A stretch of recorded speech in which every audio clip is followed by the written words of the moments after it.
Jam shumë i gëzuar që sot bashkëntoj me rektorin që është Pader Landi, me Zevenc Kustodin që është Pader Aureli, sepse kështu në këtë vit franceskan, hiri i Zotit me të vërtetë dhe nëpërmjet ëtërve tanë dëshiron pikërisht që gjithmonë më shumë të na bëj imitues të Krishtit, si që ishte Shën Francesku.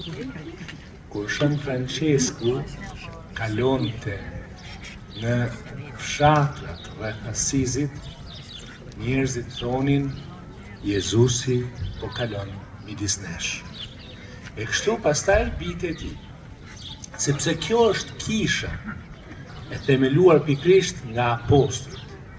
Dhe kemi dëgjuar në fakt në veprat e apostujve se si përballë dhe sprovave dhe persekutimeve, jo vetëm që apostujt nuk surajohen, por i hapin velat si një bark në një det, ku shpirti i shenjtë që fryen ku do në Zoti, siç na e thot Jezusi, t'i çojë përpara.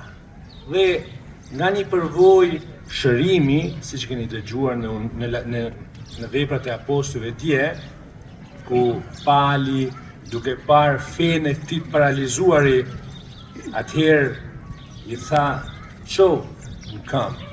Dhe ai u çu më një herë, ja ku përballë kësaj mrekullie, jo të gjithë janë të lumtur, sepse ndërkohë po hapej gjithmonë më shumë feja.